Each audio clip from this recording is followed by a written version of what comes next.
Laroie, Exu Modibá, quem vos fala é Cláudia Facine, apresentadora do Exu Jética. Antes de falar do episódio de hoje, como sempre, vou falar do meu patrocinador, porém sem rodar a vinheta.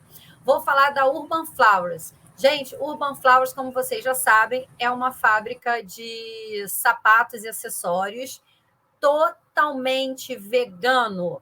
E quando a gente fala de totalmente vegano, é de toda a sua cadeia produtiva, desde do material, da matéria-prima, passando pela produção, até chegar na mão do consumidor. E a gente, como matriz África, a gente está sempre falando, né, da natureza, que a gente é extensão dessa natureza, então a gente também precisa alinhar o nosso pensamento, as nossas atitudes. E a Urban Flowers é de Irmãos de Matriz Afro, eles estão super empenhados nisso, eles têm o selo de energia limpa, eles têm o selo de lixo zero, estão muito ligados nisso, então vamos lá dar uma moral. Além do que, os sapatos e os acessórios são lindíssimos. Vai lá, tem uns combos muito maneiros, tem umas formas de pagamento também muito acessíveis para a gente. Urban Flowers no Instagram, no site, em todas as redes sociais. Urban Flowers. Agora, eu vou conversar hoje... Eu sei que eu tenho umas frases bordões, pessoal, mas é realmente uma pessoa que eu admiro, que eu gosto muito, eu trago sempre essas pessoas, porque aí eu vou falando de uma maneira Cláudia Facine de ser, vou rindo, vou mais no relax, né? Eu vou falar com ele, que é doutor em filosofia e teologia pela PUC, é professor de filosofia na UERJ, no Pedro II, no Rio de Janeiro, autor de apenas 21 livros, né? E o curioso, que eu sei que é o que vai sair muito da rota da gente, é que ele é pastor presbiteriano de uma igreja ecumênica.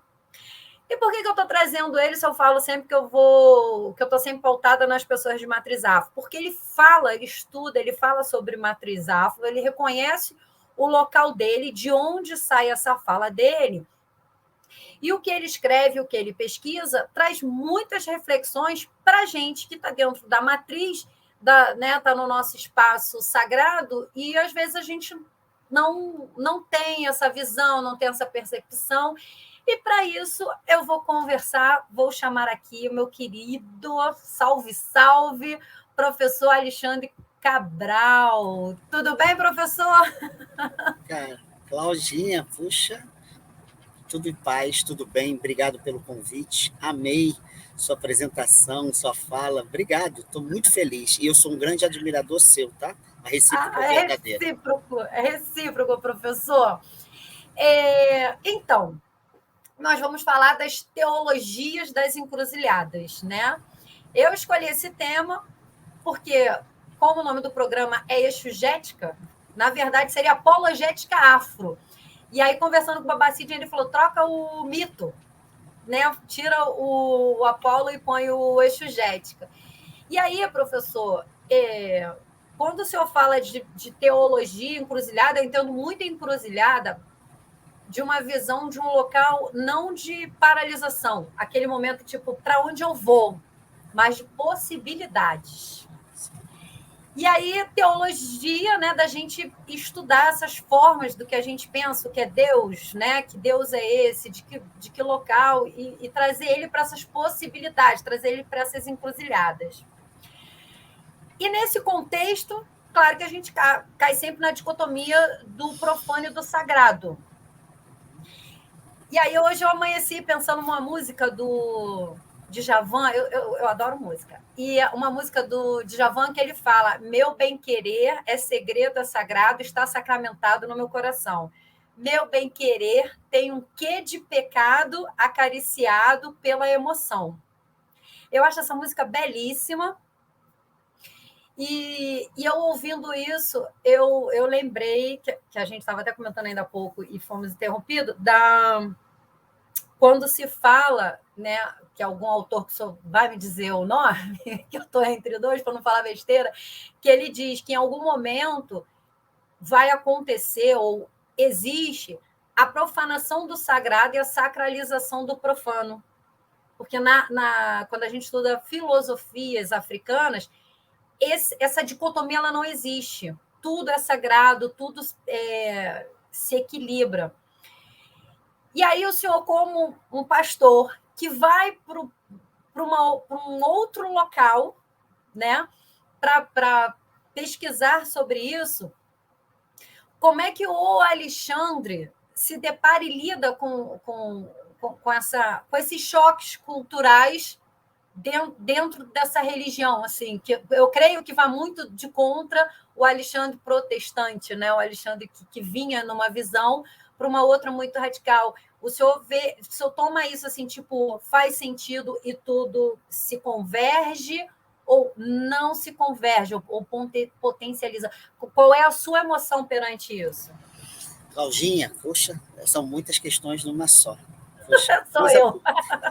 Vou partir de 2 dados biográficos. Assim. A minha formação religiosa, ela se deu a partir de um trabalho com populações em situação de rua. Até hoje eu realizo esse trabalho. Foi um rapaz que morreu assassinado, tomou diversas facadas em Botafogo, na zona sul do Rio de Janeiro, que falou que eu tinha que seguir esse caminho religioso e ser pastor. Ele que me deu a primeira Bíblia que eu li por inteiro. Eu era muito novo, não entendi o recado. Depois eu recebi 2 convites para ser padre franciscano e padre jesuíta. Eu recusei, não sei porquê. Até são 2 tradições, 2 espiritualidades que me agradam muito. Mais à frente eu conheci o pastor Neemias Mariem, que foi um dos primeiros grandes mestres da minha vida, foi o primeiro pastor a realizar casamentos homoafetivos no Brasil, na década de 1990, e o pastor Jonas Rezende, que foi o segundo grande mestre, eles eram amigos, e que marcou de maneira muito profunda a minha caminhada espiritual. Os 2 pessoas de uma mentalidade muito ecumênica e que me abriram a vida para a experiência da diversidade de espiritualidades e religiosidades. Então, num certo momento, eu aceitei o convite para ser pastor nessa linha. Eu sempre tive problema com a figura do pastor e com os movimentos evangélicos no Brasil, porque a maior parte das igrejas evangélicas veio para o Brasil no século XIX e veio do sul dos Estados Unidos com uma mentalidade escravocrata. Então, nós temos esse fenômeno evangélico que cada vez mais cresce no Brasil, ele decorre exatamente dessas experiências de violência nas missões do século XIX, do sul dos Estados Unidos para cá. Isso sempre foi abominável para mim. Mas aquela prática de espiritualidade desses 2 amigos e mestres me abriram a possibilidade de eu ser um pastor com tendências fortemente ecumênicas. E quando eu comecei a me aprofundar nos estudos teológicos e filosóficos, a minha formação é dupla nesse caso, eu percebi que o nosso Jesus de Nazaré, ele não é só um Jesus de Nazaré construído por um assento hegemonicamente europeu, e, portanto, há uma compreensão eurocêntrica de Jesus de Nazaré, como com matrizes greco-latinas muito fortes dos conceitos, dos discursos que vão legitimar esse Jesus eurocentrado. Com os processos de colonização depois de 1492, o que nós temos é um Jesus e um cristianismo colonial, né, no Brasil, no resto das Américas e grande parte do hemisfério sul. Isso me fez questionar aos poucos aquele Jesus que eu encontrava nas ruas, com as pessoas em situação de rua, e esse novo Jesus que eu estava encontrando nas malhas discursivas dos cursos de teologias, dos livros que eu lia e das práticas religiosas dentro das igrejas. E eu comecei a perceber que o Jesus que tinha sentido para mim era um Jesus da rua, um Jesus das esquinas e o Jesus das encruzilhadas.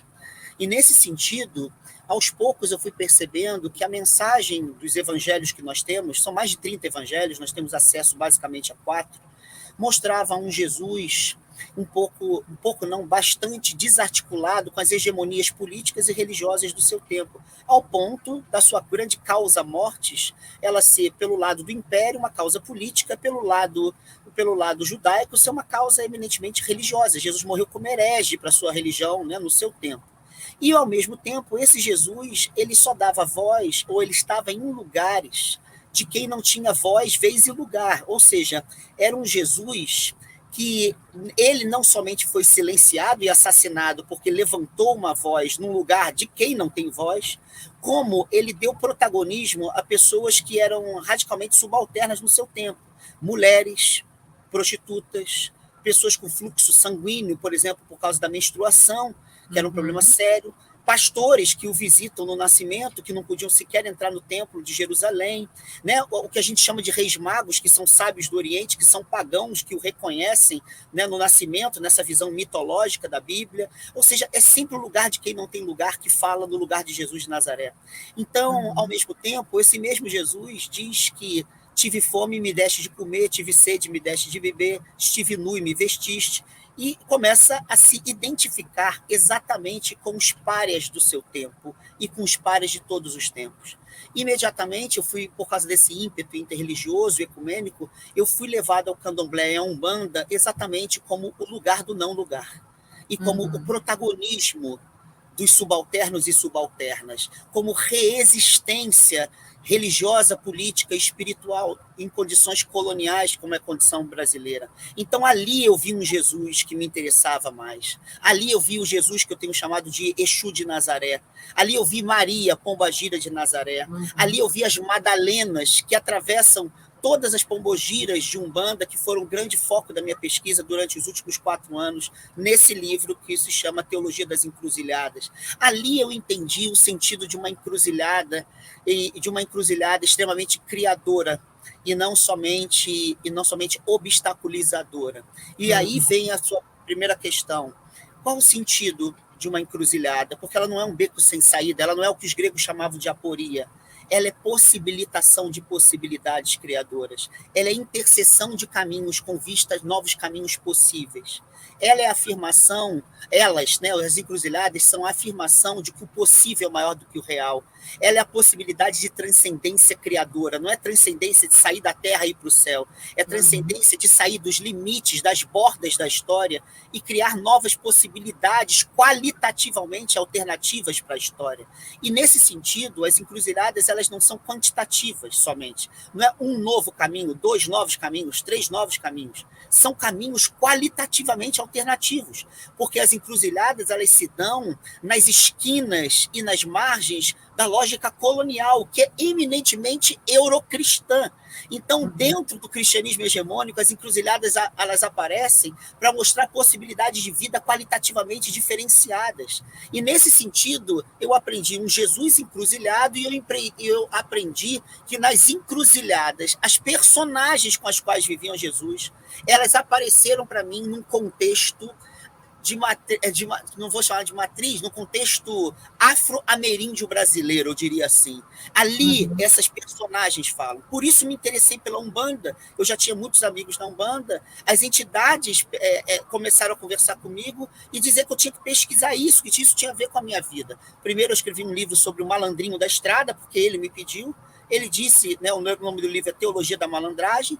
Ele falou que a Aruanda tinha aberto as portas para eu pesquisar e escrever sobre diversas entidades. Eu escrevi o segundo, Teologia das Encruzilhadas, sobre pombagiras. Tem mais outros livros vindo aí sobre pombagiras, antes de outros grupamentos de ancestralidades, que eu considero ancestralidades marginais, disruptivas, reexistentes.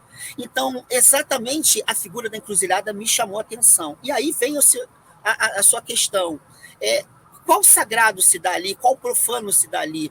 É claro que a dicotomia sagrado e profano é uma dicotomia ocidental. Entretanto, nesse meu livro, eu cito uma frase de uma pombagira que se diz minha namorada, né? As pombagiras têm dito para mim que são minhas namoradas, e eu tenho namorado todas elas, sem problema nenhum. A monogamia não faz parte dessa minha experiência. Então, a Maria Padilha, rainha das 7 encruzilhadas, a Dona Sete, ela que falou para mim, nós estamos aqui para transformar o profano em sagrado, o sagrado em profano, e trazer liberdade para essa porra toda, é assim que ela fala. Então, quando eu trabalho com a interpretação das falas das pombogiras, né, o meu livro foram 4 anos de entrevistas com pombogiras de diversos lugares do Rio de Janeiro, eu trabalhei com alguns autores e autoras que me deram assim, um manancial, um instrumental interpretativo importante.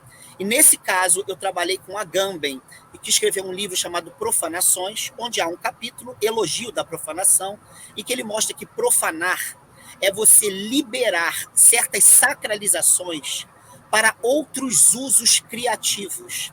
Então, é como se a vida pudesse ganhar outras possibilidades de sacralização A partir do momento que você dessacraliza certos símbolos, certos ritos, certos mitos, certas linguagens que passam, ao invés de serem fonte de encantamento, passam a ser fonte de opressão.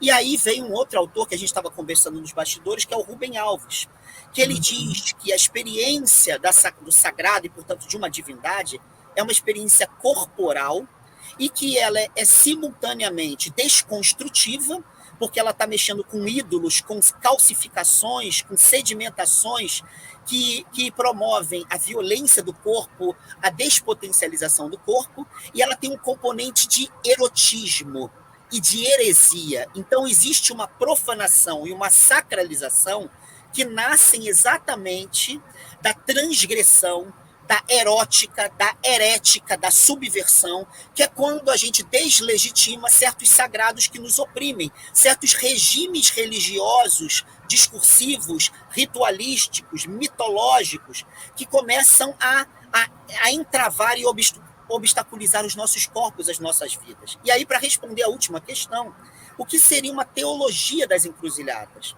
Muito mais do que uma doutrina, né? Eu vi isso nas pombogiras. Pombogiras não formam doutrinas. Elas não têm verdades universais, elas não formam metafísicas, sistemas duros, rígidos de pensamento, né? Como eu vejo em alguns terreiros, né, que tem essa prática, né, de enquadrar todas as práticas de terreiro, a doutrina de Kardec, ou uma outra doutrina. Óbvio que isso tem legitimidade, mas na minha pesquisa eu percebi que há uma possibilidade de teologia que não forme sistemas doutrinários. E como é que isso se como é que isso se faz? Se faz a partir de dois horizontes. O primeiro é que toda a teologia das encruzilhadas, ela nasce de uma experiência encruzilhada da vida. Ou seja, a vida, ela é encruzilhada. Ela é atravessamento de caminhos distintos, de possibilidades distintas e criação de possibilidades qualitativamente renovadoras. Então, experimentar a vida como encruzilhada é a condição dessa teologia. E ela forma uma rede de discursos que nascem dessa experiência. E nesses discursos, a divindade, ela vai ganhar vários nomes, ela vai ganhar vários signos, ela vai ganhar vários símbolos para sinalizar o sentido criador, qualitativamente criador dessas existências encruzilhadas. Então, o que importa na teologia das encruzilhadas, que eu aprendi com as pombagiras, não é a ortodoxia do pensamento, mas é a potência criadora de vida por meio das possibilidades que se entrecruzam ao longo dos nossos caminhos. Então, uma teologia das encruzilhadas, ela não fala sobre divindades como se fossem objetos do nosso pensamento. Ela fala sobre possibilidades de vida onde divindades nos atravessam e permite que a vida seja digna de ser levada adiante. É nesse sentido. Nossa, é sempre assim, né? A gente até monta um roteiro, mas dependendo, as falas vão dando outros insights. E aí eu pergunto assim: você, como um homem, independente de religião, tá? Um homem brasileiro e tal. E aí a própria sociedade sem uma religião, né? O homem já tem, ele é criado, todo o imaginário dele sempre vai ter a mulher perfeita, o que a gente vai dizer, né? A bela recatada do lar e tal. E, ao mesmo tempo, esse mesmo homem que ele projeta que vai ser pai, que ele vai casar com a bela recatada do lar, que sabe lavar, passar, cozinhar, blá, blá, blá, blá, blá, blá, ele, ao mesmo tempo, ele, nos íntimos, né? Sei lá, acho que no subjetivo dele, ele vai ter uma atração pela mulher que não se enquadra nisso, que ela está no outro local, né? Da prostituta, da mulher liberal, da mulher empoderada, da mulher... E aí, professor, o senhor vem, né? Volto a dizer, não estou taxando na sua religião, mas um homem brasileiro que aprende, cresce nessa visão, e, de repente, o senhor vai para um local para lidar com mulheres que elas nem estão no outro lado, elas estão em todos os lados. Elas dizem para o senhor o seguinte: a mulher ela pode ser Maria pura Maria puta na mesma pessoa. Ela vai potencializar o que ela quer, quando ela quer, como ela quiser. E aí, a primeira vez, sei lá, quando o senhor se viu conversando com isso e repensando, porque o senhor traz isso nas suas narrativas, né? Dessas potencialidades femininas até dentro do masculino, que eu já ouvi o senhor falando sobre isso. Como é que é o impacto pro Alexandre, independente de professor, independente de pastor, pro Alexandre homem, se deparar com isso? E eu acho que a cada vez que o senhor conversa, mais o senhor vai vendo, tipo assim, eu só sei que nada sei ainda sobre isso, né? Como é que é isso pro Alexandre? Claudinha, que pergunta boa. Eu diria o seguinte, lidar com as pombogiras, e eu também, nós fazemos um trabalho com prostitutas em situação de vulnerabilidade. Ali eu aprendi quem são as pombogiras. Eu já tinha entrevistado muitas pombogiras, muitas, não eram poucas, não. Eu tenho cadernos inteiros só de entrevistas. E é claro que tem entrevistas que me valeram muito, outras entrevistas que eu vou ter que escrever outras coisas para utilizá-las, mas quando elas começaram a desconstruir em mim certos parâmetros morais e falar como elas atuavam junto às outras pessoas, eu presenciei a ação de pombogiras nas prostitutas aqui da terra em situação de vulnerabilidade. Eu presenciei. E eu conheci prostitutas nessas situações que são verdadeiras pombogiras. Então eu entendi o que estava em jogo ali. Então eu diria assim, a primeira dificuldade minha é deixar as pombogiras desconstruírem de mim as toxinas da minha masculinidade. Eu sou forjado numa sociedade androcêntrica, machista e de uma violência patriarcal que a gente não consegue nem conceber os limites disso. Então é óbvio que eu sou filho disso também, e isso me inquietou. Eu tive que morrer de diversas formas para poder ser atravessado por aquilo, e ainda estou morrendo, quero dizer isso. Eu não me libertei disso. Essas desconstruções, elas não se dão de um dia para a noite. Agora, o que eu vi é que essas mulheres, essas tipologias do feminismo e do feminino e dos feminismos libertários nas pombogiras, elas apontam para uma experiência que é uma experiência de empoderamento, por um lado, mas, ao mesmo tempo, de uma amorosidade, de uma gentileza, de uma ternura, de uma candura, de uma doçura que as pombogiras exerceram em relação a mim.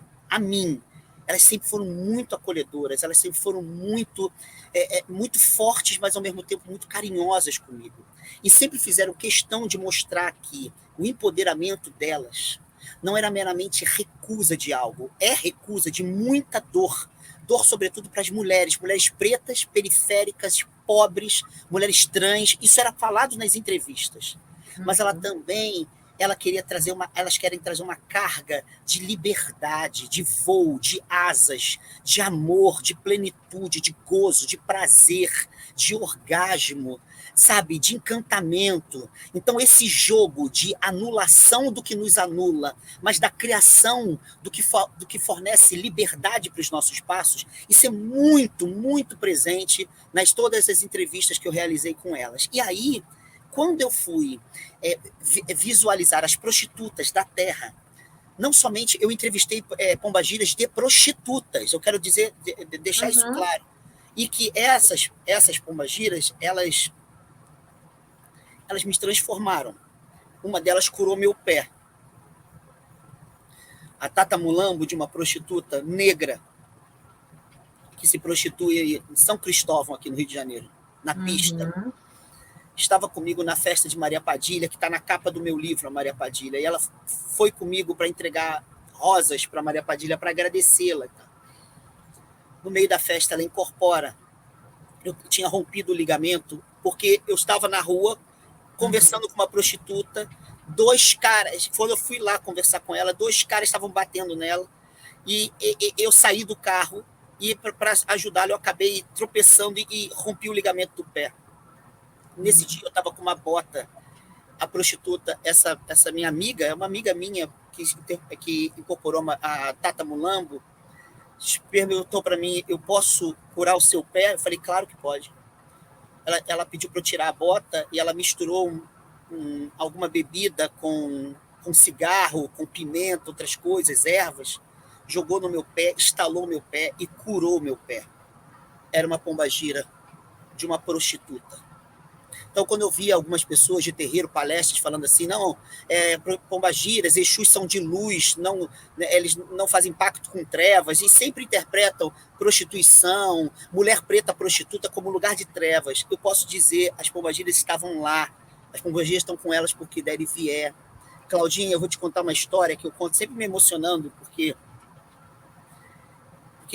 tira todo o estereótipo moral do que é Exu, no sentido masculino e feminino da palavra, não só o Exu dos candomblés, mas também de homolocôs, umbandas, quimbandas em geral.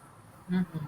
Eu estava começando a fazer o trabalho com as prostitutas aqui da terra, no início da pandemia, e a gente ia alugar um lugar na Vila Mimosa, aqui no Rio de Janeiro. E eu fui conversar com as prostitutas para saber que tipos de trabalho a gente poderia oferecer para auxiliá-las em questões de saúde, psicologia, saúde mental, trabalhos com advocacia. E eu fui a vários puteiros, desculpa falar assim, mas eram puteiros, porque elas chamam de puteiros. Todos, sem exceção, eu vi imagens de pombagira, todos. Às vezes tinha tranca-ruas, malandro, mas sempre pombagira, nunca faltava. E eu comecei, como eu estava pesquisando pombagira, eu comecei a ficar interessado em saber o que elas pensavam. E aí eu perguntei para várias delas, eu pagava o programa delas para elas conversarem comigo sobre pombagiras, tá? E elas falavam que as pombagiras protegiam elas. Eu falei, de quê? Vocês acreditam nelas? Eu falei, acreditamos. Por quê? Porque quando os clientes colocam a gente de 4 e querem tirar a camisinha para passar doença, são elas que não deixam. Quando os clientes querem forçar a gente a cheirar cocaína e a gente não quer, são elas que nos protegem. Quando os clientes chegam aqui armados e nos dão coronhada na cabeça, elas que não deixam a gente morrer. Cara, aquilo me deu assim, aquilo me mexeu tanto. Eu fiz amizade com algumas prostitutas, uma delas eu falei, contei essa história e falei assim, por que não há uma imagem de Jesus de Nazaré? Um ícone de Jesus de Nazaré, como tem nos terreiros de Umbanda quase sempre, tem lá o Sagrado Coração de Jesus. E essa mulher falou assim para mim, Alexandre, a gente está aqui, ou dentro dos puteiros ou na pista, todo evangélico que passa aqui joga jogando a nossa cara que nós vamos ser condenadas. E joga dizendo que Jesus quer a nossa conversão. Pra gente, só as pombagiras servem. Porque elas estão com a gente, independentemente do que a gente faz. Entende? Então, eu tirei uma conclusão para a minha vida pessoal, que eu tenho dito em outros lugares. Na experiência dessas mulheres, as pombagiras são melhores que Jesus. E são mesmo. São mesmo.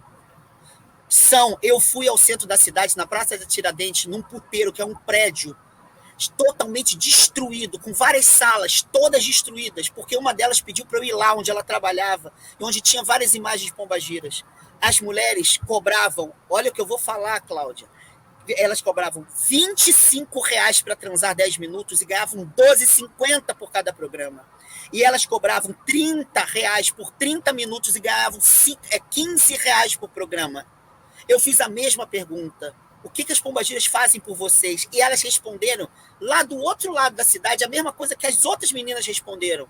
Não deixa a gente apanhar, não deixam tirar a camisinha para nos infectar, não deixa a gente cheirar sem que a gente queira. E eu falei assim, e Jesus? Ela falou assim, uma das mulheres falou, Jesus só nos julga. Então, o que eu quero dizer para você, Cláudia, é que esse feminismo das pombagiras se dá no não lugar das mulheres que não têm lugar, se dá contra as masculinidades tóxicas que retiram de homens como eu a possibilidade de se encantarem com as mulheridades nas suas pluralidades, com possibilidades que não são patriarcais de vida, mas mais do que isso, que retiram da vida quinhões de liberdade que fazem a vida ser digna de ser vivida. E isso que me mostra, isso é a dificuldade que eu tenho sempre que eu estou diante de uma pombagira. Eu tenho vontade de chorar, porque eu sei que elas estão ali, não é meramente para ficar falando palavrão, como as pessoas falam, para ser baixo nível, como certos olhares morais. É para perverter uma moralidade que legitima o emudecimento, a violência, sabe? A lógica do estupro, sabe? A lógica dos 12,50 para uma mulher que transa 10 minutos e quer 12,50, como elas me contaram, para pagar o mínimo do mínimo, o pão para as crianças na Baixada Fluminense, como uma delas me falou, porque morava na Baixada Fluminense. Eu estou falando dessas pombagiras, e essas pombagiras me confrontam, porque eu sou branco, eu sou classe média, eu tenho, como você disse, 2 doutorados, eu tenho o privilégio de ser professor de 2 instituições de ensino extremamente valorizadas, eu tenho o privilégio de ter estudado vários idiomas, sabe? Isso mostra, cara, que esse meu lugar tem que ser usado para favorecer não lugares. As pombogiras, elas entram em mim, elas me engravidam de uma vida que me desloca, que exige responsabilidade, existe encantamento, existe enternecimento, que me faz chorar, que me faz compadecer-me com essas vidas e dizer que elas não têm legitimidade de estar no lugar que elas estão, porque eu não posso continuar fechando os olhos, porque esses lugares não são naturais.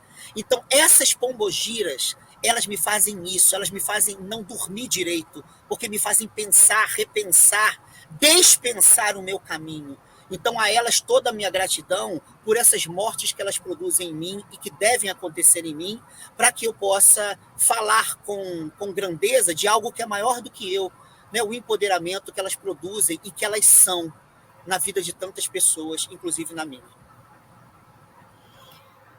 Professor, quando o senhor fala que tantas vezes o senhor morre, a cada conversa, né?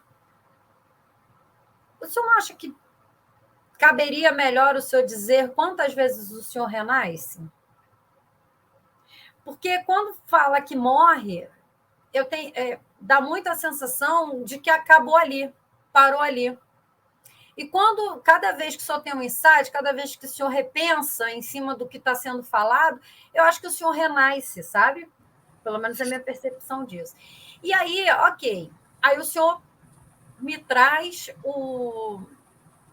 as suas percepções nessas falas, nesses lugares não lugares, ou não lugares lugares.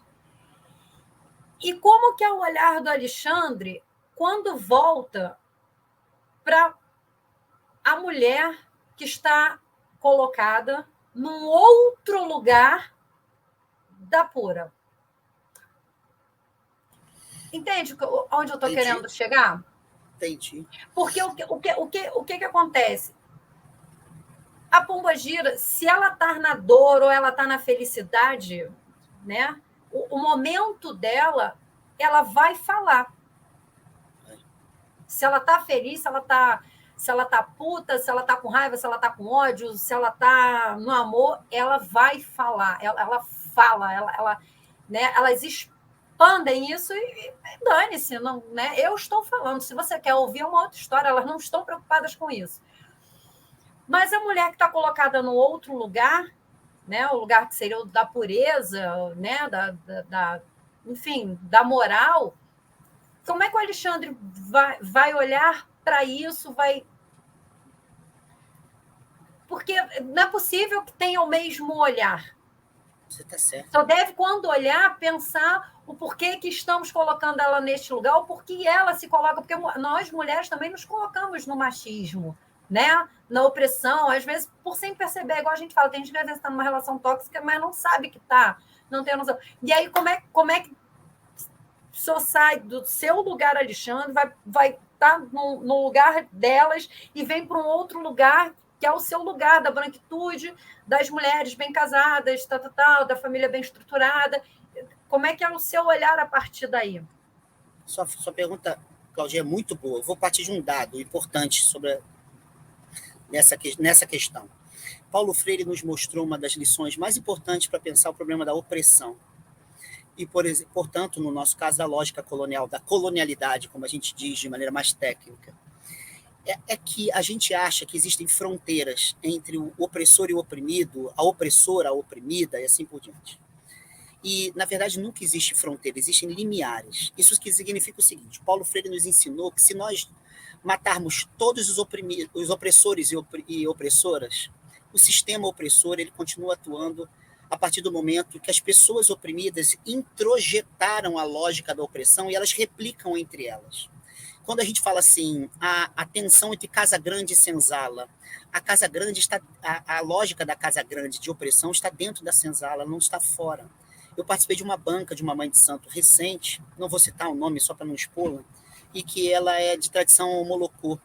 E ela pesquisou terreiros homolocôs. E ela sempre estava falando da questão da opressão, da relação de poder-opressor, a partir de fora para dentro. Só que há uma ingenuidade, porque as relações de poder, elas se dão internamente também, e elas reduplicam isso que a gente acha que está fora. Moral da história, ela começou a mudar o questionário dela para entrevistar as pessoas e descobriu, por exemplo, num dos exemplos, que um garoto de 18 anos, que era ogã de uma casa, ele tinha as costas todas marcadas pelo cinto do pai de santo da casa. E ele interpretava aquela violência como educação e disciplina.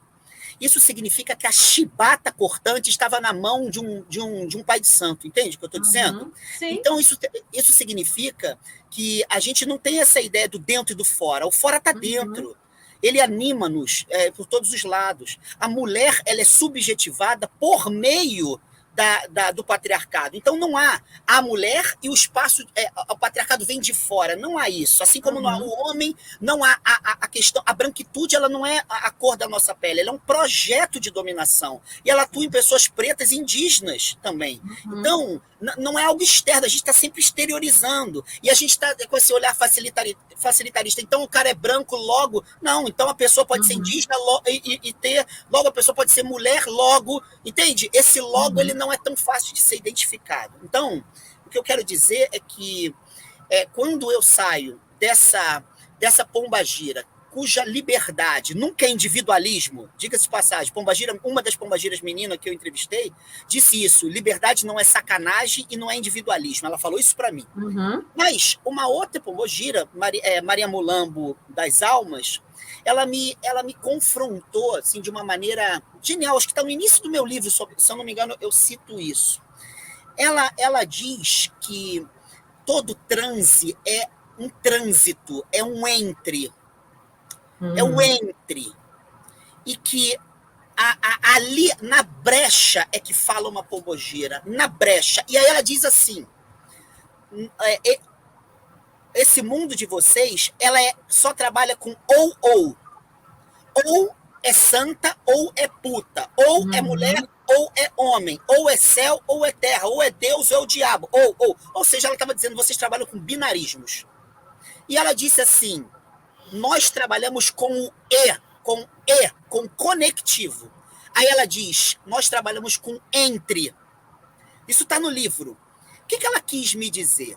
Ela quis dizer o seguinte, é que ainda que a gente trabalhe com os binarismos, de maneira encruzilhada, em meio aos binarismos, a gente é atravessado pelo entre, pelo pelo não binário, pela quebra dessas oposições hierárquicas. Isso significa o seguinte, é claro que eu saio dessas entrevistas com pombogiras e volto e encontro exatamente o que você me falou, só que eu sou pai de uma mulher de 19 anos. E eu lido com ela diariamente. E eu falo para ela, filha, faça de tudo para ser pombagira. Minha filha recebe uma pombagira. Há 3 semanas ela começou a incorporar a pombagira. Eu sou casado com uma mulher que incorpora a Maria Mulambo.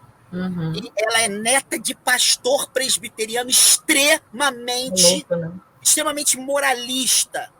Diz que já morreu. A mãe dela era uma teóloga feminista protestante que eu vi na pele os efeitos da violência religiosa no Brasil, sobretudo sobre a mulher. E ela conseguiu, aos poucos, ir se desvencilhando, e ainda falta muito, para ela se contaminar de maneira libertadora com a pombagira que a incorpora. Isso é uma tarefa árdua, difícil, de autodesconstrução e de autoinvenção. Então, o que eu quero dizer é que eu volto para essas mulheres, muitas vezes reféns do patriarcado, reféns da lógica colonial, refém da estrutura machista, e eu tenho que ter, primeiro, o olhar para reconhecer que existe o entre, existe a encruzilhada no meio disso, mas, ao mesmo tempo, existe o binarismo alimentando isso. Então, o que eu quero dizer é que as mulheres e os homens vivem nas ambiguidades, por um lado, a encruzilhada, por outro, binarismo e hierarquia. E que nesses binarismos e essas hierarquias há muito sofrimento. Mas nessas encruzilhadas há possibilidades de liberdade. Então, eu, assim como eu sou refém, elas também são. Mas assim como eu não sou necessariamente, eu não preciso ser refém para sempre disso, elas também não. Então eu aprendi com Paulo Freire uma frase dele que está no livro Pedagogia da Autonomia, de 1996, que diz assim: homens e mulheres são condicionados, mas jamais determinados pelo mundo. Então, eu tenho assim, eu estou falando que isso é difícil a beça para mim. Eu olho e vejo a secção, a divisão puta e santa, eu vejo.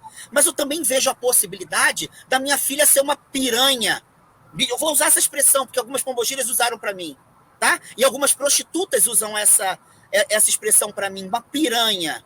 Mas uma piranha livre, plena, espiritualizada, uma espiritualidade de piranha, sabe? Que é senhora dos seus prazeres, senhora das suas relações, que não precisa ficar acachapantemente refém de afetos alheios e afetos que são extremamente nocivos. Ou seja, essa espiritualidade de piranhas, né, que são espiritualidades de quem se faz livre dos afetos que sente e dos afetos que vêm até essas pessoas. É assim que eu educo a minha filha, para exercer uma espiritualidade piranha, que para mim é a espiritualidade das pombagiras. Se isso vai acontecer ou não, eu não sou dono disso. Eu desejo. Eu não posso cagar regra para as mulheres, porque o meu lugar não é delas. Mas eu posso desejar e eu posso lutar com elas para que isso seja uma possibilidade de que a gente cultive as nossas liberdades de maneira mais horizontal, mais plena, mais respeitosa e mais justa. E nesse sentido, a espiritualidade de piranha é como eu chamo essa possibilidade de empoderamento, de responsabilidade que muitas mulheres têm exercido e que as pombagiras me ensinaram. Igual a sua colocação, né, do piranha, uma vez eu estava fazendo um curso estudando a história das bruxas e tal, uma menina que ela é doutora, ela escreve, a tese dela foi maravilhosa, que misturava a questão das igrejas dentro das favelas com os terreiros, e nesse meio todo tem o tráfico junto e tal. É bem interessante, mas ela nas redes sociais é conhecida como Dandara Suburbana. Ela escreve maravilhosa, adoro, sou apaixonada por ela. E aí eu fazendo um curso com ela sobre as bruxas, né? Que a gente vai muito naquela questão daquela mulher com a verruguinha no nariz, aquela coisa deformada. E quando a gente está falando de potências, e, por exemplo, nas filosofias africanas e tal, que é o que...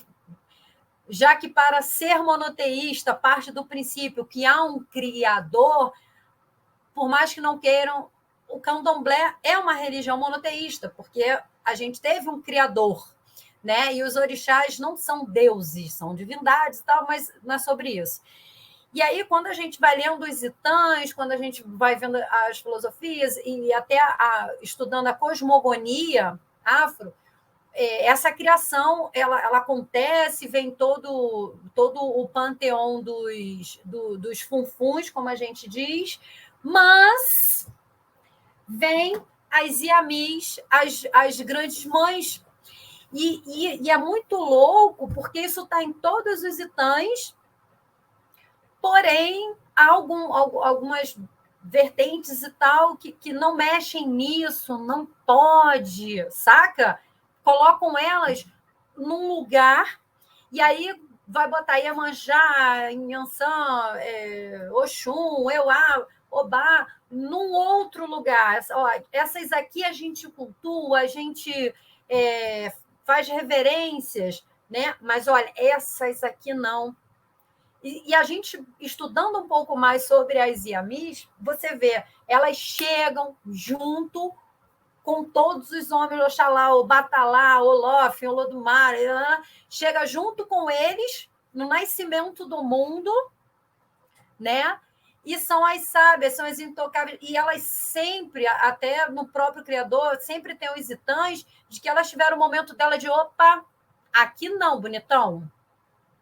Estamos na mesma linhagem, não ultrapasse e tal. Então, o que eu quero dizer com isso, assim, até dentro da nossa religião, a gente vai ter um certo olhar, vai ter um trato um pouco dicotômico, que quando são essas mulheres que traz toda a sabedoria, que elas estão lá, ó, no início das coisas. E essas resistências que a gente tem, né? E quando o senhor fala assim para mim, Cláudia, porque tem na questão da chibata, né, do próprio preto, que traz achando que isso é uma forma de se purificar, de entender que isso é uma disciplina, né? A gente vai ver também que a religião é de matriz afro, mas ela vai trazer essa colonização, essa visão. E é nesse ponto que o tempo todo eu Cláudia, questiono e me questiono sobre questionar isso, entende, professor? Que até onde está... Porque, assim, o sexo, até ritualisticamente, claro, é porque botar como ritual vai ficar estranho, mas, assim, sabemos que o sexo, o gozo, o orgasmo, aquele momento, ele é um momento de potência, sabe? Liberação de energia, de magia, é potência.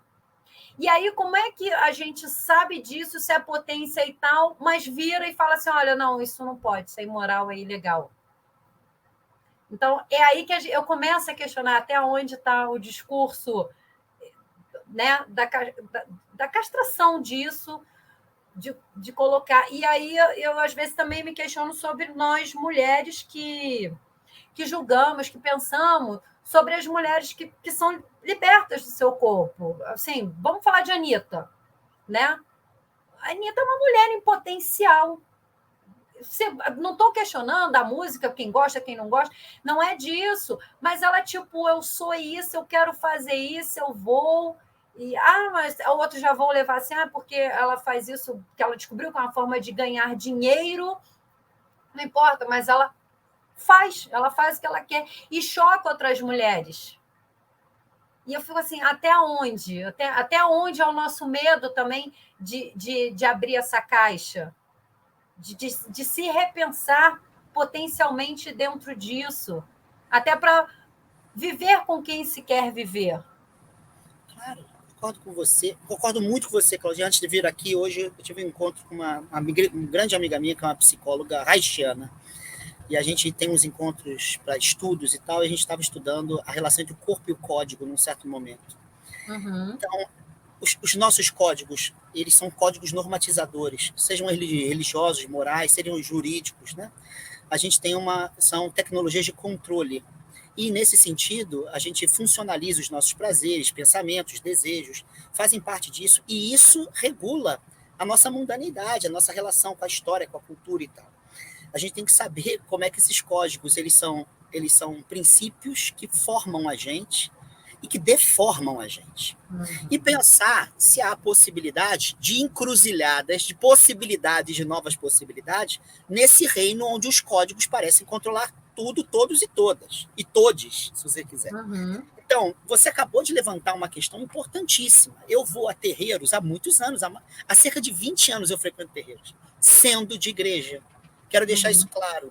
Meu Jesus é um Jesus macumbeiro. Minha protestantismo é um protestantismo macumbeiro, mas a minha macumba é protestante. Eu protesto. O senhor está sacralizando o profano e profanando o sagrado. Claro. Nesse sentido, eu valorizo Lutero. Ele chegou da frente do inquisidor e disse: não posso e não quero retratar-me de coisa alguma, porque trair a consciência não é justo e nem seguro. Que Deus me abençoe. Em 1521, na Dieta de Worms. E ele acabou que sobreviveu e a gente conhece o resto da história. Mas ele falou isso para o inquisidor, na Dieta de Worms, na Alemanha. Entende? Assim, isso foi muito sério. Isso é muito sério para mim. A gente não transformar religiosidade e espiritualidade em cativeiro. Ou ser espaço de liberdade, ou a gente tem que mandar para puta que pariu. Isso, para mim, é muito sério. Eu não negocio isso na minha vida. E eu digo foda-se, as pombagiras me ensinaram a falar foda-se, inclusive para Deus. É libertador, né, professor? É libertador, por orixás. Mas o orixá não é assim, mas é assim que ele é vivenciado, é assim que ele é experimentado. E se ele me oprime, eu tenho que dizer foda-se. Eu tenho o dever ético, eu tenho o dever espiritual de dizer foda-se. Doa a quem doer, eu tenho que dizer. Porque a minha espiritualidade, ela não pode formar cativeiros. Isso eu levo muito a sério para mim. No caso do que você falou, é importante dizer, eu encontrei em terreiros a mesma lógica opressora das igrejas. Quero deixar isso claro para todo mundo. Eu encontrei abuso sexual, transfobia, homofobia, muita homofobia. Eu encontrei racismo em terreiros de Umbanda. Eu encontrei racismo. Olha, eu posso citar, não vou citar nomes nem nada, nem não vou dar exemplo. Sim, não é o caso. Mas é importantíssimo a gente saber que a Graça Grande está na senzala, que o centro está na periferia, que a lógica ela não tem uma fronteira que separa lá fora e aqui dentro. O aqui dentro reproduz o lá fora. E os quadros morais, eles são fortíssimos. Nas umbandas, por exemplo, você fala Exu batizado, Exu coroado, Exu não batizado, Exu pagão. Que referência é essa? Essa é uma batismo? Peraí, que referência é essa? Não, evoluído. Esse Exu é evoluído. Essa pombagira é evoluída. Ela não fala palavrão. Eu tive com 2 tranca-ruas que conversaram em latim comigo. Eu estudei latim uma época. Não é por isso que eles são fodões, porra. Entende? Mas as pessoas, não, ele sabe porque ele foi padre na outra vida. Foda-se se foi padre. Como assim? Ser padre, ele te dá te dá garantia de que ele é mais evoluído. Ou seja, essa mentalidade que ela é formadora de cativeiros, ela alimenta os terreiros em geral. Olha, eu sei, se você me falar exemplos de terreiro, porque eu venho de matriz cristã, eu estudei em seminário católico e protestante. Eu tenho 2 diplomas de teologia, católico e protestante. Isso significa assim que eu tenho capaz de identificar assim, mas esse elemento aqui é muito católico, esse elemento aqui é muito isso, aquele elemento aqui é muito evangélico. Isso eu posso falar, isso está a rodo nos terreiros. Os terreiros, eles são... E não adianta falar assim, a gente está desincretizando, porque isso não é no nível só dos símbolos, isso é no nível dos valores, das percepções, dos afetos. Isso é da microfísica dos nossos afetos, pensamentos, relações de poder. Isso, olha, o que eu conheci de violência pastoral nas igrejas, de padres, pastores, estupro. Eu conheci isso, eu posso falar que eu conheci. Mas eu conheci também nos terreiros. Eu conheci abusos sexuais muito sérios em terreiros. Eu conheci babalorixás com relações de abuso sexual com filhas de santo muito sérias. Não vou dizer o nome dos lugares, até porque essa pessoa foi denunciada. Isso significa, Cláudio, que quando a gente vai, então, interpretar cosmogonias, cosmologias, cosmopercepções, a gente reproduz essa lógica. As yamis, que a gente fala brincando, né? Porque é brincadeira, porque a noção de bruxa é uma noção euroocidental. Mas a gente fala assim, essas bruxas ancestrais, o que mais me chama atenção não é falar que elas são bruxas ancestrais, que isso para mim é fantástico. É falar assim, tem que ter cuidado com elas. É a teologia do cagaço em relação à experiência libertadora do feminino e do feminismo das divindades, entende? A gente tem que ter cuidado, porque se você fizer, é teologia do cagaço. Se você fizer, pode, cuidado com essas mulheres, cuidado com esse feminino, cuidado com esse feminismo, cuidado. Por quê? Porque pode destruir. Mas destruir quem? Destruir o quê? Como assim destruir? É um medo. Teologia do cagaço, ela trabalha com a relação entre o sagrado, o medo, o terror. E as pessoas interpretam assim, eu vou fazer um trabalho para as yamis, mas eu tenho que tomar cuidado, porque aquela pessoa ela sabe fazer, porque se não souber fazer, elas podem o quê? As pessoas falavam isso das pombagiras quando eu ia entrevistar, porque as pombagiras elas pode tirar o marido, pode tirar a tua vida.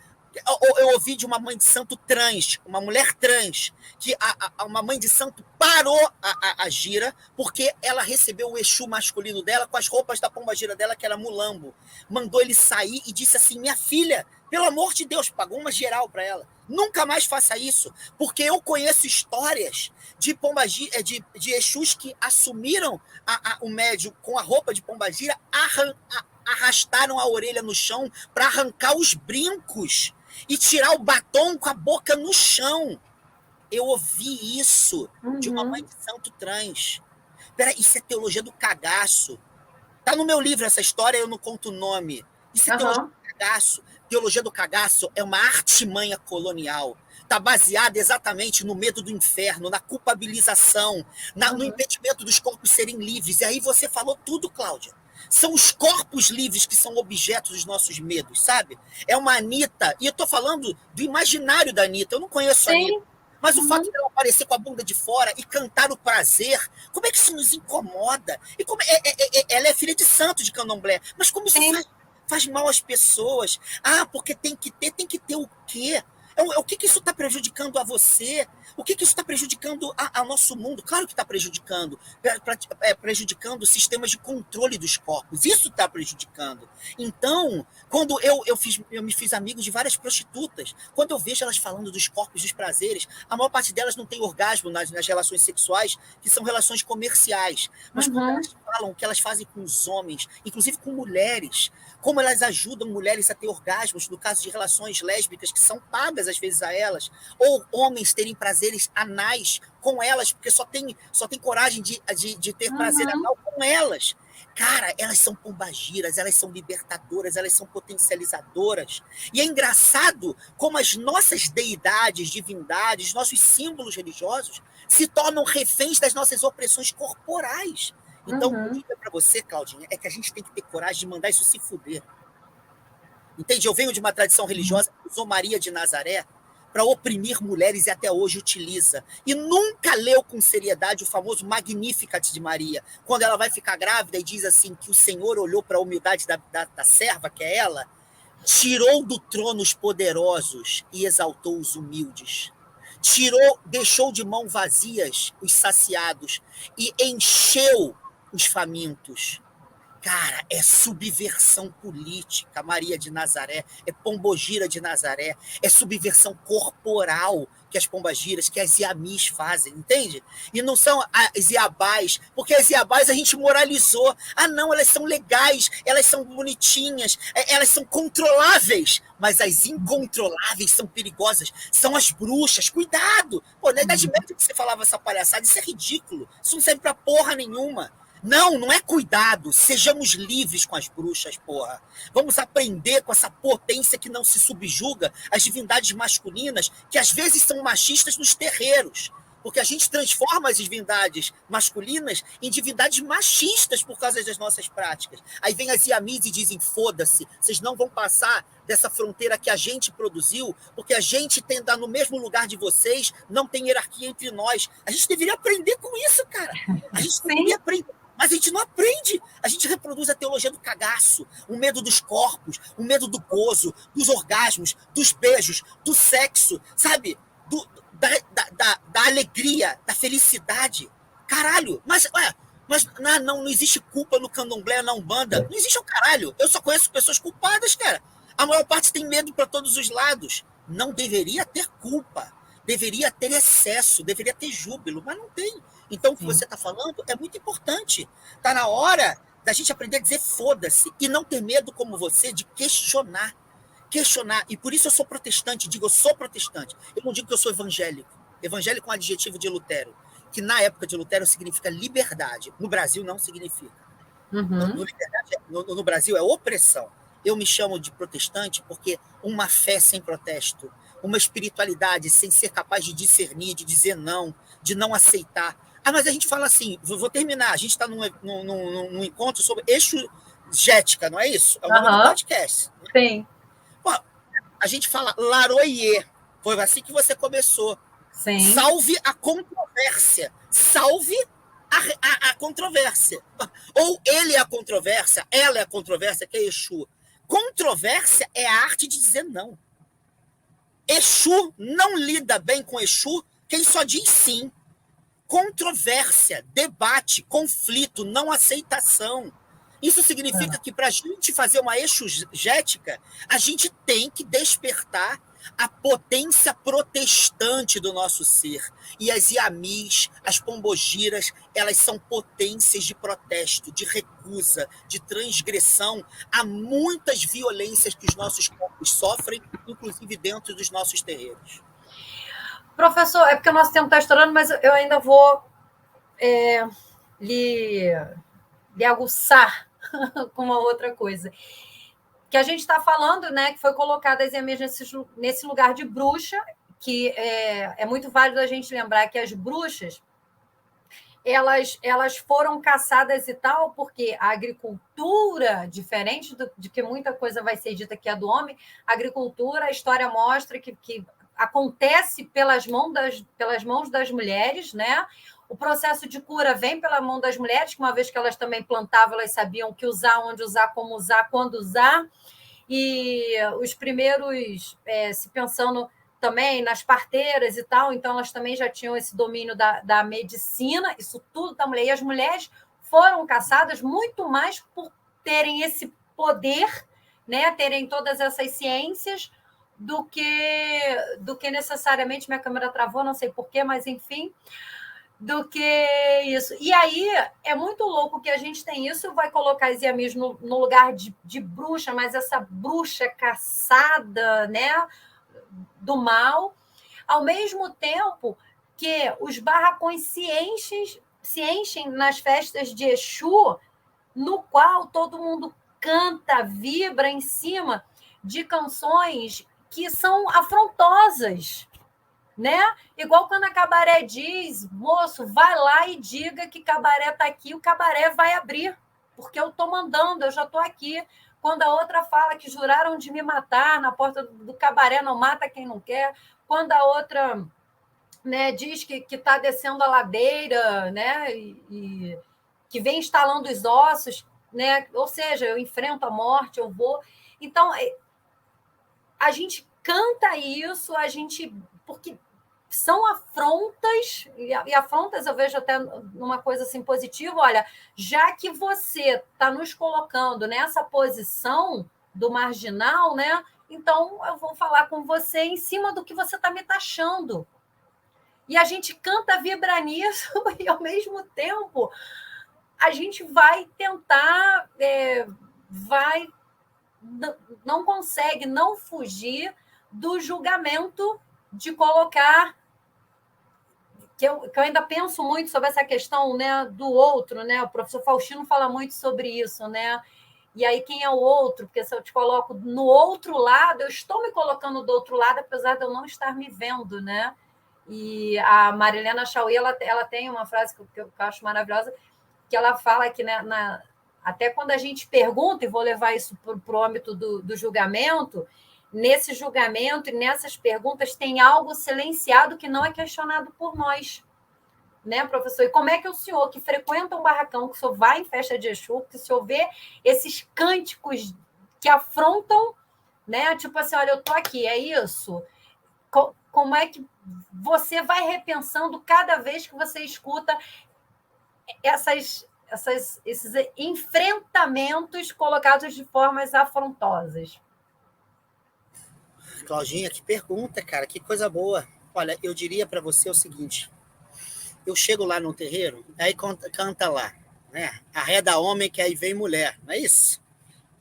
A música é foda. Aí fala que, né, que tá chegando a Pombogira, rainha do cabaré, é assim que tá falando lá, rainha do puteiro, Uhum. não é isso? Daí Isso. você canta Lei da Inquisição. Na música da Lei da Inquisição, aquela mulher que estava sendo condenada na Inquisição, ela riu nas chamas. Uhum. Depois ela volta a Maria Mulambo, porque ela riu nas chamas. É isso que a gente tem que deixar claro. Eu amo essa música. Essa música diz a potência libertadora de uma bruxa, porque a bruxa ela não é somente senhora de técnicas de cura, de técnicas de produção de saúde e também de liberdade. Ela é dona do sangue menstrual, né? Uma coisa que as bruxas fazem, né, na Idade Média, a relação com o sangue menstrual, que na nossa tradição é extremamente problemático, sabe? Sangue menstrual é um sangue impuro, é um sangue merda. Não, não, não, não. Elas são senhoras do sangue menstrual. E aí, de repente, a figura da bruxa, ela tá ridicularizando as chamas da Inquisição. Aí eu chego lá, vejo mulheres e homens em direção às pombagiras, aos Exus masculinos, tranca-ruas, ou vai fazer um ebó qualquer para Exu. E aí que pedem a esposa do cara, sabe?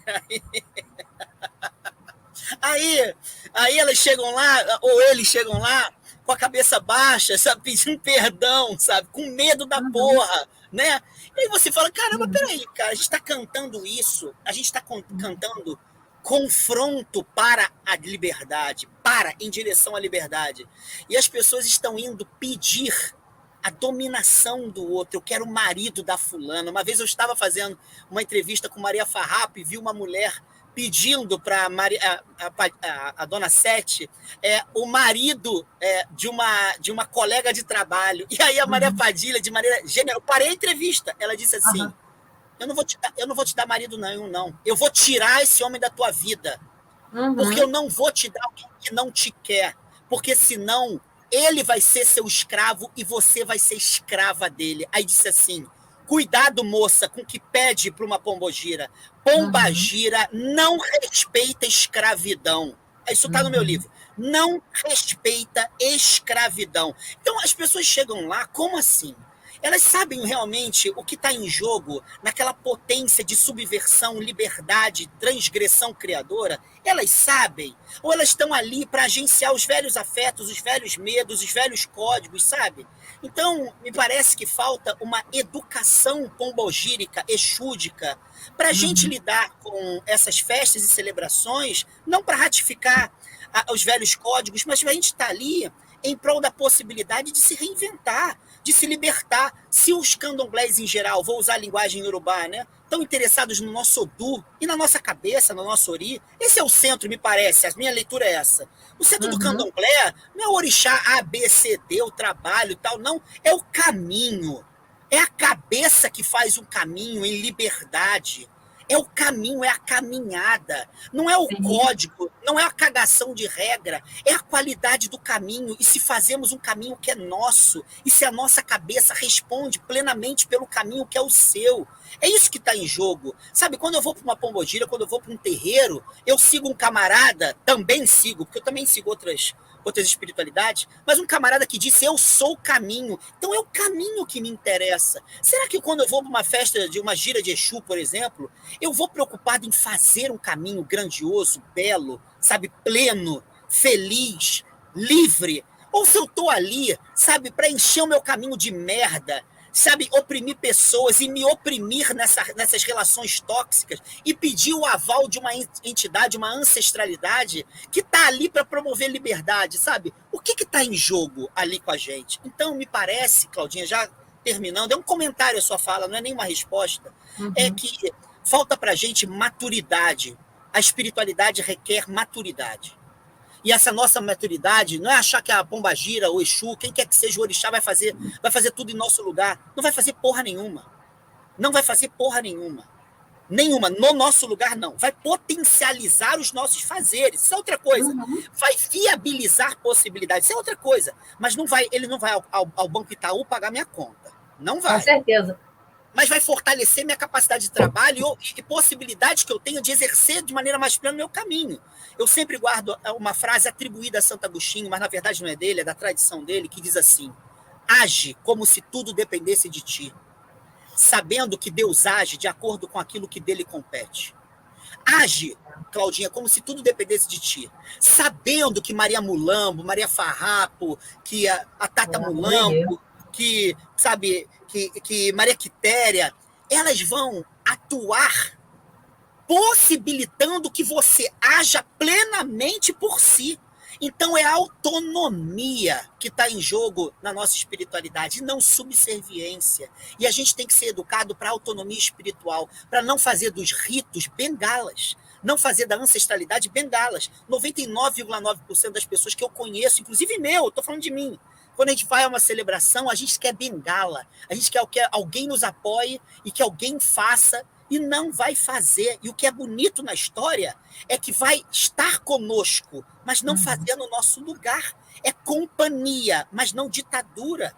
E a gente é muito imaturo, porque a gente quer uma espiritualidade baseada em modelos ditatoriais. Nos terreiros, nas igrejas, nas mesquitas, nas sinagogas, nos templos budistas. A gente quer isso, cara. É engraçado. Mas a gente adora falar de liberdade.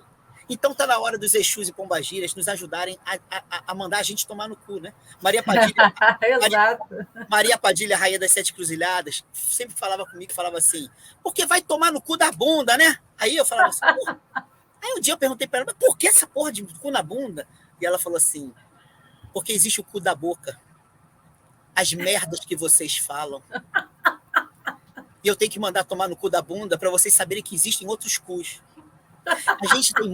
A gente faz muita merda. Cu é bom para muita coisa, mas fazer merda não necessariamente é bom. E a gente faz muita merda. E a gente faz merda nessa nossa relação com essa ancestralidade. Tá na hora delas mandarem a gente tomar no cu para ver se a gente acorda, entendeu? É porque depois que a gente aprendeu que a culpa é minha, eu dou para quem eu quero. É por aí. Olha só, professor, eu espero... primeiro, estou muito feliz de estar aqui trocando ideia com você. Espero que a gente possa vir falando de outras coisas, fazer novos episódios. A gente já está na reta final mesmo. Eu quero que o senhor faça as suas considerações finais. Ô, minha amiga. Poxa, obrigado. Eu quero agradecer pelo seu carinho, pelo convite. Eu sou seu fã. Gosto muito de você. Gosto de um grande amigo em comum, que é o Marcinho de Jagum, que é um mestre, é um cara inspirador, né? A gente tem assim como uma referência bonita para a nossa espiritualidade. Eu queria terminar hoje lembrando uma história que é de um Exu brasileiro, que eu boto no livro como Exu, meu livro sobre as pombagiras, que é Rubem Alves. Eu tenho escrito eu estou escrevendo 2 livros com o professor Edson, da Universidade Federal de Juiz de Fora, das Ciências da Religião, sobre ele. Amo, fiz teorias com ele. Ele é muito bom, muito inteligente e muito espiritualizado. Então, o Rubem Alves tem sido um Exu que me acompanha há muito tempo.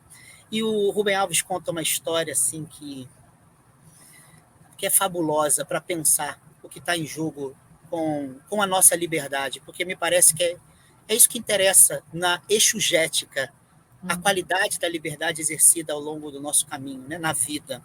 Ele conta que, certa vez, um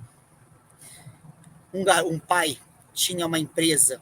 Isso é uma paráfrase de uma história bíblica que todo mundo conhece. O pai tinha uma empresa e o filho mais novo chegou para ele e falou, pai, eu quero a minha parte da herança. Não aguento mais ficar sob a sua tutela. E o pai chega e fala assim, toma, meu filho, vai embora. E o filho pródigo gasta tudo. Quando ele volta, arrependido, queria ser faxineiro da empresa do pai e queria comer a comida que os faxineiros comem. O pai manda fazer uma festa para ele, um churrasco. E o filho mais velho, que tinha feito MBA em Oxford, sabe, para herdar a empresa do pai, chega junto do pai e fala, pai, eu sempre fiz tudo que você queria, sempre estive do teu lado, nunca ganhei um churrasco, nunca ganhei nada, nunca ganhei um aumento de salário. E eu estou estudando para herdar essa empresa e você não faz nada por mim. Esse teu filho aí gastou parte dos teus bens, e aí? Ainda gastou parte da minha herança? Como é que fica? E aí o pai vira para o filho mais velho e filho, eu não somo créditos. E aí o filho mais novo chorando fala, pai, perdão, eu não sei o que eu faço para receber o seu perdão. E ele fala, filho, eu não conto débitos. Olha. E aí o Rubem Alves termina esse conto e diz assim, essa parábola não é do filho pródigo, é do pai sem memória.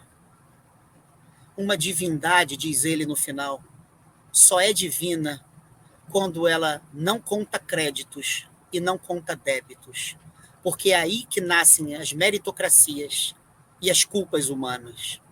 O que eu quero dizer é que a gente está fechando um programa que fala de pombagira, fala de Exu, fala de terreiro, fala um pouco do meu cristianismo bem macumbeiro.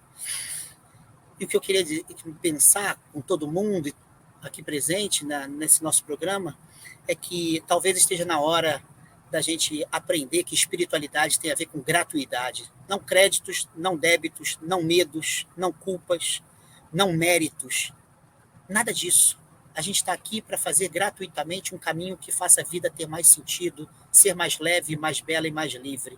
E foi um prazer estar com você cultivando essa gratuidade, Cláudia. Obrigado mesmo. Obrigada por essa linda finalização. Que Baba Ossães, né, que é meu orixá, que ele sempre possa fazer com que o Senhor sempre fique suas raízes, que o Senhor renove todo o seu corpo, sua corporeidade, que o Senhor consiga florir, frutificar, e nos momentos de outono da sua vida, que o Senhor tenha um pouco de sombra para dar para quem o Senhor estiver próximo, que necessitar da sua energia. E eu vejo o Sanha assim e tento me repensar diariamente nesse jeitinho, sabe, de florescer, professor. Obrigada imensamente, sempre. Axé, E para amém. você que ficou com a gente aqui até esse final, escutando todas essas reflexões, essas trocas com o professor Alexandre, desejo sempre que Exu possa refrescar os nossos caminhos e fazer com que os nossos caminhos se encontrem, se cruzem no próximo episódio. Beijo, beijo, pessoal!